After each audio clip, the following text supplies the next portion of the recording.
സങ്കീർത്തനങ്ങൾ അദ്ധ്യായം 58. ദേവന്മാരെ, നിങ്ങൾ വാസ്തവമായി നീതി പ്രസ്താവിക്കുന്നുവോ? മനുഷ്യപുത്രന്മാരെ, നിങ്ങൾ പരമാർത്ഥമായി വിധിക്കുന്നുവോ?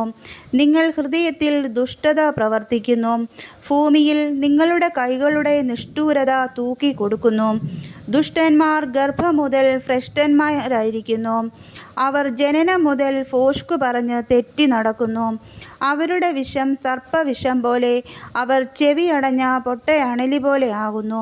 എത്ര സാമർഥ്യത്തോടെ മന്ത്രം ചൊല്ലിയാലും മന്ത്രവാദികളുടെ വാക്കത് കേൾക്കുകയില്ല. ദൈവമേ, അവരുടെ വായിലെ പല്ലുകളെ തകർക്കണമേ. യഹോവേ, ബാലസിംഹങ്ങളുടെ അണപ്പല്ലുകളെ തകർത്തു കളയണമേ. ഒഴുകിപ്പോകുന്ന വെള്ളം പോലെ അവർ ഉരുകിപ്പോകട്ടെ. അവൻ തൻ്റെ അമ്പുകളെ തൊടുക്കുമ്പോൾ അവ ഒടിഞ്ഞു പോയതുപോലെ ആകട്ടെ. അലിഞ്ഞു പൊയ്പോകുന്ന ഒച്ചുപോലെ അവർ ആകട്ടെ. ഗർഭം അലസിപ്പോയ സ്ത്രീയുടെ വ്രജ പോലെ അവർ സൂര്യനെ കാണാതിരിക്കട്ടെ.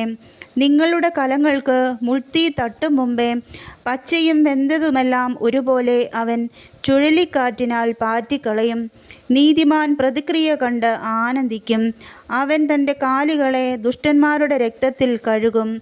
ആകയാൽ നീതിമാന് പ്രതിഫലമുണ്ട് നിശ്ചയം. ഭൂമിയിൽ ന്യായം വിധിക്കുന്ന ഒരു ദൈവം ഉണ്ട് നിശ്ചയം എന്ന് മനുഷ്യർ പറയും.